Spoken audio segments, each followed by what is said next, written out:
Selamat malam Bapak Ibu, saudara-saudari yang dikasihi Tuhan. Semoga segala yang kita lakukan saat ini berjalan dengan baik dan lancar serta diberkati oleh Tuhan. Nah Bapak Ibu, saudara-saudari, kita sering mendengar istilah ibadah etnik ya. Apalagi di bulan Agustus, banyak gereja-gereja Protestan menyelenggarakan ibadah etnik, terutama dalam rangka merayakan Hari Kemerdekaan Republik Indonesia. Ibadah etnik kadang dilaksanakan juga pada hari raya gerejawi seperti Paskah, Pentakosta, bahkan Natal. Nah, biasanya Bapak Ibu, saudara-saudari, dalam ibadah etnik kita mendengarkan lagu rohani daerah ya dinyanyikan di gereja. Kostum adat ya dari berbagai provinsi di Indonesia dipakai oleh jemaat.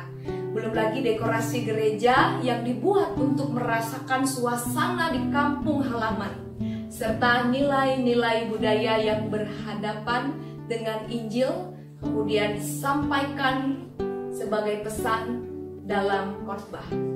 Nah, ibadah etnik Bapak Ibu merupakan satu contoh inkulturasi.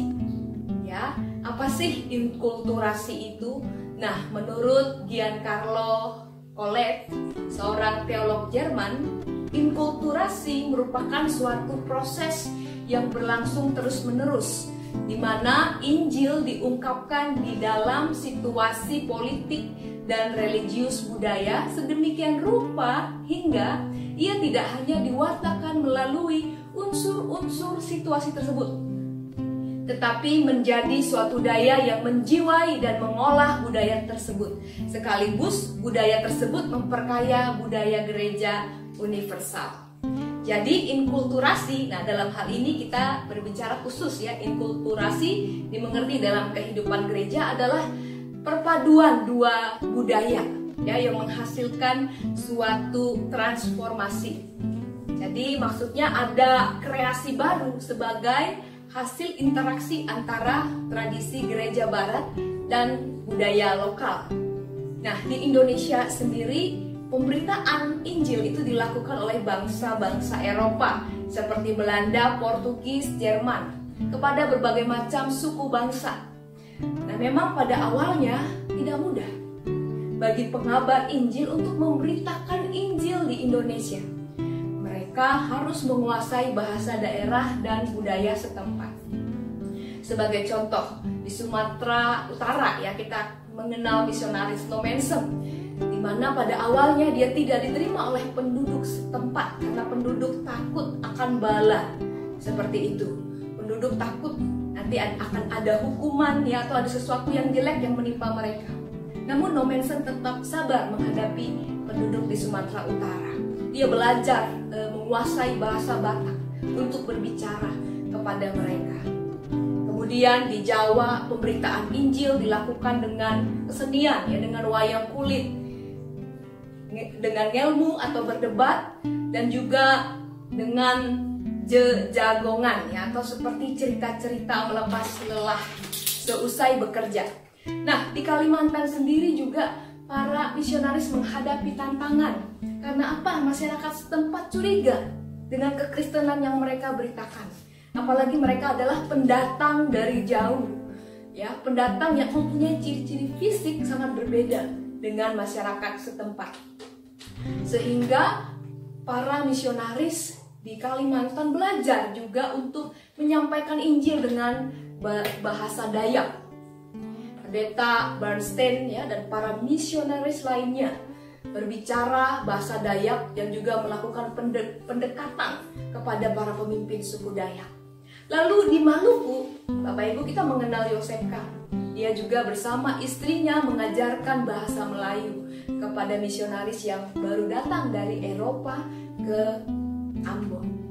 Nah, ternyata Bapak Ibu saudara-saudari, pendekatan kultural ini sangat berhasil kecuali ritual ibadah.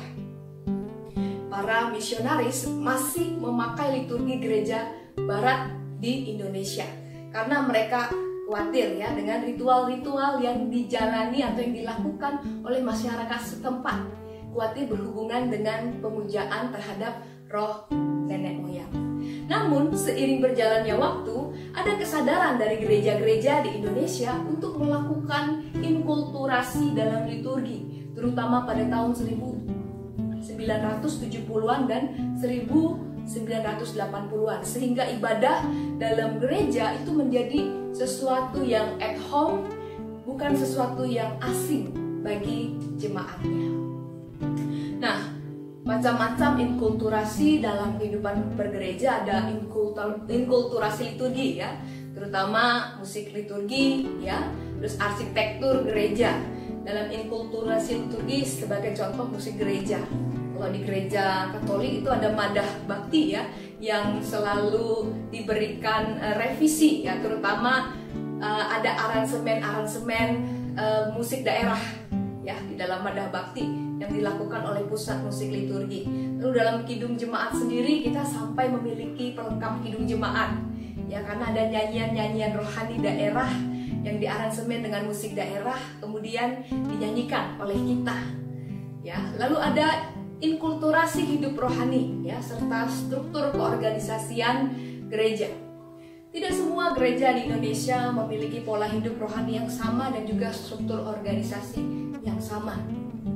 Struktur organisasi dan pola hidup disesuaikan dengan kebudayaan setempat.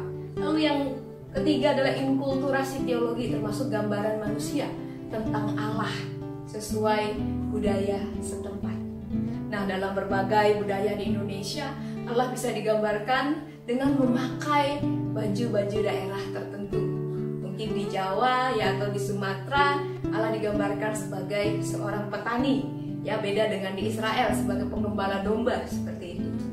Nah, Bapak Ibu Saudari, yang perlu dipertimbangkan bila kita ingin melakukan inkulturasi dalam liturgi adalah memperhatikan bahwa ibadah itu sifatnya komunal.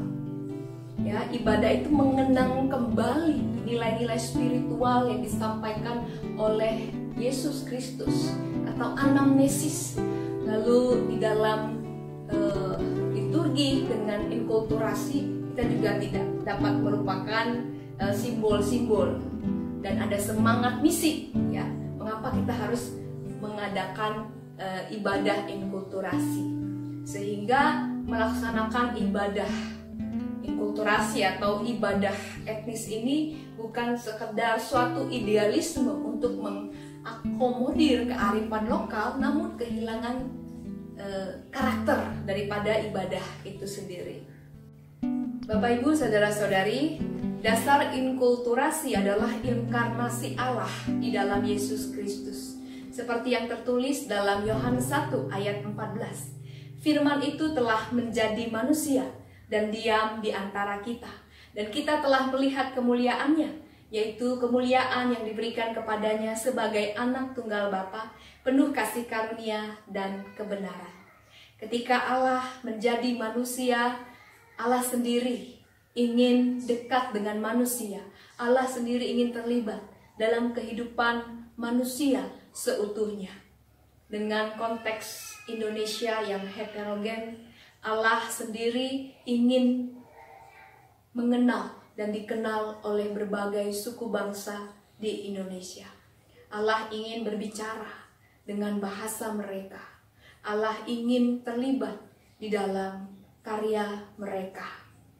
Semoga gereja-gereja di Indonesia dipakai oleh Tuhan untuk semakin membumi, semakin kontekstual, dapat menjawab pergumulan bangsa Indonesia dan menjadi berkat, sehingga Injil dapat semakin tersebar dan dunia di mana kita sebagai bangsa Indonesia hidup diberkati. Amin. Kita berdoa.